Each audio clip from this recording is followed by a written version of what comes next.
दोस्तों, स्वागत है अपने YouTube चैनल पर।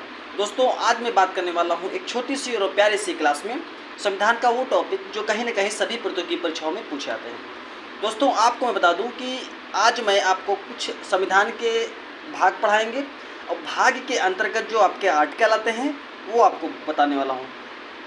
जहाँ तक कि मेरी कोशिश ये रहेगी कि आपको आर्टिकल, भाग और जितने भी आपका संविधान संशोधन है वो आपको एक या दो भाग में वीडियो में आपको कवर कर दिया जाए, क्योंकि आने वाली प्रतियोगी परीक्षाओं बहुत ही इंपॉर्टेंट है। यानी जैसे कि आपकी यूपी पुलिस है वो जब कि सिर पे आ गई है, आरओ है या अन्य भी जो है भी एग्ज़ाम जो है ये टॉपिक जो संविधान का है, ये बच्चा किसी भी एग्ज़ाम, चाहे इतना बड़ा एग्ज़ाम हो, उसमें एक या दो नंबर आप आसानी से प्राप्त कर सकते हैं। तो भले ही बच्चों ये वीडियो लेट में आता है, मैं आप सब लोगों का वो मानता हूँ कि मैं जब भी वीडियो लाता हूँ आप सब लोग उसका सम्मान करते हैं और देखते हैं, ठीक है। लेकिन कुछ तबीयत ख़राब हो जाने के कारण जो है ये वीडियो जो है लेट होती है। लेकिन मेरी अब कोशिश रहेगी कि ये वीडियो अब लेट नहीं जाएगी, क्योंकि अब जो एग्ज़ाम हैं हमारे आने वाले वो आपके सिर पे हैं। तो बिना टाइम गंवाए हुए चलते हैं अपने सीधे पॉइंटों की ओर। बात करेंगे बच्चों यहाँ पे भागों के बारे में। मैं पहले आपको बताऊंगा भाग के बारे में, फिर उस भाग में कितने आर्टिकल हैं मैं वो आपको बताने वाला हूँ। सबसे पहले अगर बात करूँगा भाग के बारे में, तो भाग में फर्स्ट भाग यानी पहले भाग में क्या कौन से आर्टिकल आते हैं, तो वो आपके आते हैं 1 से 4 तक आते हैं। फिर उनको मैं एक्सप्लेन करूँगा। जैसे कि अनुच्छेद 1 में क्या आता है, भारत राज्यों का संघ है। ये बड़ी हेडिंग लिख के आता है कि भारत राज्यों का संघ है, किस आर्टिकल में है या किस भाग में है, तो वो बच्चा आपका आर्टिकल 1 में है। और कौन से भाग में है, तो भाग 1 में है, ठीक। दूसरे आर्टिकल के बारे में बात करूँगा तो उसमें क्या है, नए राज्यों का प्रवेश। यानी अगर आप चाहेंगे और वो चाहेगा तो वो जो है आप आर्टिकल 2 के तहत जो है उस राज्य को अपने में प्रवेश कर सकते हैं या मिला सकते हैं। आर्टिकल 3 के बारे में क्या कहेंगे, राज्यों के क्षेत्रीय सीमाओं और नाम में परिवर्तन। यानी किसी भी राज्य का नाम परिवर्तन कर सकते हैं, क्षेत्र का नाम परिवर्तन कर सकते हैं, मतलब गांव का नाम परिवर्तन कर सकते हैं और आपका ज़िले का नाम जो है परिवर्तन कर सकते हैं। तो ये जो है आर्टिकल आपका 3 में है।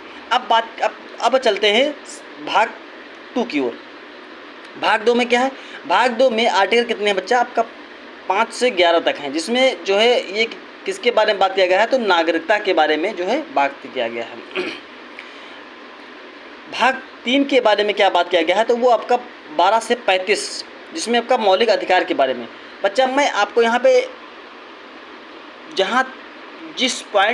जो भी पॉइंट इम्पोर्टेंट होगा वहाँ पर उस पॉइंट को हमने रखा है। अब आपको कुछ भागों के बारे में बताऊंगा, ठीक है, कि ये भाग हैं। फिर उस भागों में जितने भी आर्टिकल हैं उसको मैं बताने का प्रयास करूंगा, ठीक। तो भाग 4A की बात करेंगे तो उसमें आपका मौलिक कर्तव्य है। वर्तमान में कितने मौलिक कर्तव्य हैं तो वो आप जानते होंगे, 10 हैं कि 11 हैं, ठीक है। कमेंट बॉक्स में कमेंट करिएगा।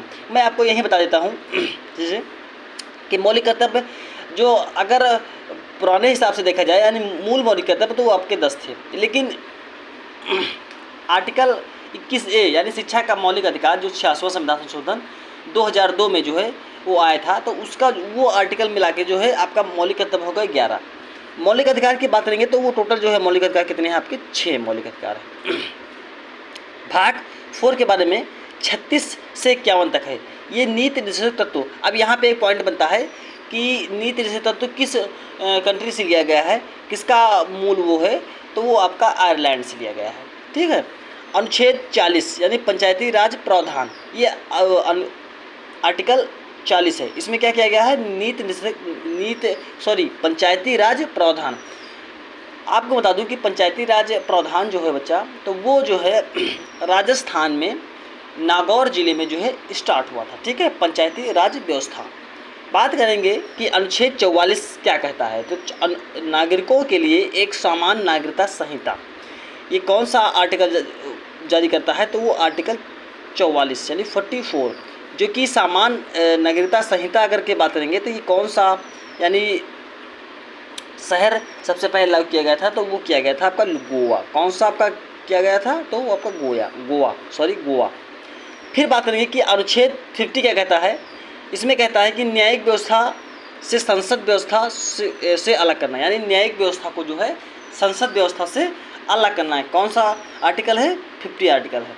अनुच्छेद 45 के बारे में बात करेंगे तो इसमें क्या है, 6 ईयर के बच्चे को अनिवार्य शिक्षा का प्रावधान किस आर्टिकल में है? तो आर्टिकल जो है आपका 45 आर्टिकल में है। 6 ईयर बच्चों को अनिवार्य शिक्षा का प्रावधान देना। आर्टिकल 46 क्या है? अनुसूचित जातियों या अनुसूचित अन्य जनजातियों और अन्य कमजोर वर्ग शैक्षिक और आर्थिक हितों को बढ़ावा देना। ये आपका जो है किस आर्टिकल बच्चा है? ये आर्टिकल 46 में ये आर्टिकल है। अनुच्छेद 51 में क्या है? अंतर्राष्ट्रीय शांति सुरक्षा को बढ़ावा देना। ये आपका आर्टिकल 51 कहता है। अब बात करेंगे बच्चा वो भाग जो कहीं ना कहीं आपको इंतज़ार था कि सर इसके बारे में बताएं, इसमें बहुत हैं। जैसे कि आर्टिकल भाग 2 आर्टिकल 12 से 35 इसके बीच में जैसे मौलिक अधिकार आता है। फिर भाग 4A यानी 51A इसमें मौलिक कर्तव्य आते हैं। तो ये 2 आपका कहीं ना कहीं जो है भाग बड़े हैं, तो इन्हीं को मैं बताने वाला हूँ। चलते हैं उसी पॉइंट को। जैसे कि बात करते हैं अनुच्छेद 14 में क्या है? कानून के समक्ष समानता, यानी कानून ऐसा होना चाहिए जो कि सभी के प्रति जो है क्या होना चाहिए? समान होना चाहिए, ठीक है। फिर अनुच्छेद 15 में धर्म, जात, लिंग, नस्ल, जन्म स्थान के साथ साथ कोई मतभेद नहीं होना चाहिए। यानी आर्टिकल 15 ये कहता है कि हमारे जो धर्म में है, धर्म, जात, लिंग, नस्ल, जन्म स्थान के साथ साथ कोई भी भेदभाव नहीं होना चाहिए। बात करेंगे आर्टिकल 16 के बारे में। इसमें क्या है? सरकारी नौकरियों से सभी अवसर, यानी जो आपका आर्टिकल 16 है इसमें जो भी व्यक्ति हैं, चाहे लड़कियां हों या किसी भी छोटे कास्ट या बड़े कास्ट के हों, इसमें सभी को समान अवसर दिया जाएगा सरकारी नौकरियों के बारे में। अब बात करेंगे अनुच्छेद 17 यानी अस्पृश्यता का अंत, ठीक है। यानी इसको बोलते हैं टच अनेबिलिटी, यानी छुआछूत जो है, ये जो है आपका आर्टिकल 17 में है। अनुच्छेद 18 के बारे में बात करेंगे। बहुत ही इंपॉर्टेंट है क्योंकि बच्चा इसलिए इम्पोर्टेंट होता है, ये इम्पोर्टेंट होता है क्योंकि अभी जो सावन चल रहा है उसमें जो कांवड़ लोग चल रहे हैं, तो योगी ने ये बोला है, योगी बाबा ने ये बोला है कि जो आपका क्या कहते हैं उसको, जितने भी दुकानदार हैं वो जो है अपना नाम लिखें, ठीक है, धर्म लिखें, ताकि इसे पहचाना जाए कि कौन है, ठीक है। तो इसी को ध्यान में रखते हुए 18 यानी उपाधियों का अंत, यानी पहले क्या होता था कि गाड़ियों में लोग यदुवंशी और ये क्या बोलते हैं उसको, हम शिक्षक हैं या कुछ भी अपना महाकाल है, ठीक है, ये सब जो है टैटू ऐड करते थे गाड़ी पे। तो ये आपका आर्टिकल 18 ये कहते हैं कि उपाधियों का अंत, यानी आप जो है कोई भी आर्टिकल जो है उस पर नहीं लिख सकते हैं अपने गाड़ी पे, ठीक। आर्टिकल 19 के बारे में कहेंगे अभिव्यक्ति की स्वतंत्रता, यानी कोई भी व्यक्ति जो होता है वो बोलने में सक्षम है, ठीक है, बोलने में स्वतंत्र है। आप किसी भी सम्मेलन में जा सकते हैं, बोल सकते हैं, या किसी भी भाषण में जा सकते हैं, बोल सकते हैं। उसको आपको स्वतंत्रता मिली है किस आर्टिकल के तहत? 19 आर्टिकल के तहत। आर्टिकल अनुच्छेद 21 के बारे में बात करेंगे तो वो आपका प्राणदैहिक स्वतंत्रता का संरक्षण, उसमें क्या है? प्राणदैहिक स्वतंत्रता का संरक्षण। अनुच्छेद 21A के बारे में बात करेंगे तो इसमें प्राथमिक शिक्षा का अधिकार है। किसमें है? प्राथमिक शिक्षा का अधिकार आपका आर्टिकल A में है। अनुच्छेद 23 के बारे में बात करेंगे। अनुच्छेद 23 और 24 ये दोनों बच्चा एक ही हैं, बस इसमें क्या होता है कि आर्टिकल 23 में बच्चों को तस्करी की जाती है और 24 में क्या किया जाता है कि 14 साल के कम उम्र के बच्चों को क्या किया जाता है, मतलब काम लिया जाता है। बस ये 2 आर्टिकल आप कन्फ्यूजन रहता है और पूछता भी है बहुत सारे एग्जाम में, तो इसलिए जो है आप इसको याद रखिएगा, आर्टिकल 23 और 24। अनुच्छेद 32 का कहता है मौलिक अधिकार को लागू के लिए रिट सहित अन्य उपचार, ये आपका आर्टिकल 32 कहता है। आर्टिकल 32 को जो है संविधान की आत्मा भी कहते हैं। अब बात करेंगे मौलिक अधिकार के बारे में कि कितने मौलिक अधिकार थे, तो वहाँ पे हमने बताया था आपको कि 6 मौलिक अधिकार थे। अब कौन से मौलिक अधिकार हैं? समानता का अधिकार जो कि 14 से आपका 18 है। स्वतंत्रता का अधिकार यानी 19 से 22 है। शोषण के विरुद्ध अधिकार यानी वही बच्चों का तस्करी और जो है 14 साल के कम उम्र के बालकों को काम कराना, ये आपका शोषण के विरुद्ध अधिकार है। धार्मिक स्वतंत्रता का अधिकार यानी भी किसी भी धर्म में आपको परिवर्तन कर सकते हैं, ये उसका आर्टिकल है। संस्कृत और शिक्षा का संबंधी यानी 29 जो है आपकी क्या संस्कृति है, ठीक है, तो वो उसका प्रावधान है। संवैधानिक उपचारों का अधिकार 32 जो है आर्टिकल, ये बहुत ही इंपॉर्टेंट है, संविधान की आत्मा भी इसे बोलते हैं। अब बात करेंगे कि भाग 5 के बारे में, यानी 52 से 151 तक, ठीक है। इसमें क्या बच्चा है कि राष्ट्रपति के बारे में बताएगा। किसके बारे में बताएगा? राष्ट्रपति के बारे में आपको बताया जाएगा। सबसे पहले बात ये कि अनुच्छेद 52 में क्या कहता है? राष्ट्रपति का पद है। किसका पद है? राष्ट्रपति का पद है। अनुच्छेद 53 में क्या कहेगा? शक्ति और कार्य। फिर आर्टिकल 54 में क्या कहा गया है? तो वो आपका निर्वाचन कहा गया है। यानी पहले सबसे पहले देख लिया जाए तो राष्ट्रपति का यानी 52 में आपका राष्ट्रपति पद है। फिर 53 में आपका शक्ति कार्य है, यानी जब पद होगा तो उसके बाद शक्ति मिलेगी आपको। फिर शक्ति करने के बाद आप निर्वाचित होंगे, ठीक है। फिर उसके बाद आर्टिकल 60 में क्या है? शपथ ग्रहण है।